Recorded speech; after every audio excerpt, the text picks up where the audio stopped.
कराची में एक लड़की ने निकाह के हक महर में 15 लीटर घी और 15 लीटर पेट्रोल मांग लिया। दूल्हा भागने में कामयाब। एक्सरे की रिपोर्ट में चाहे बंदा कुछ भी ना जानता हो, लेकिन एक बार ऊपर करके जरूर देखता है।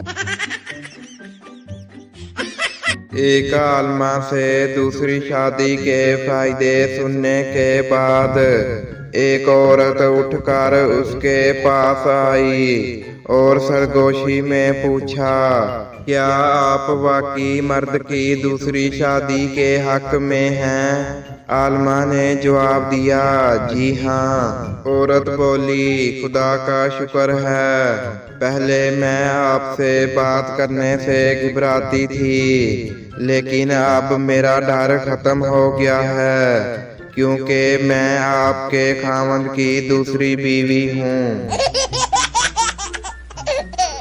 आदमी, डॉक्टर साहिब मेरी ख्वाहिश है कि मैं लंबी जिंदगी जीऊं। डॉक्टर साहिब तुम शादी कर लो।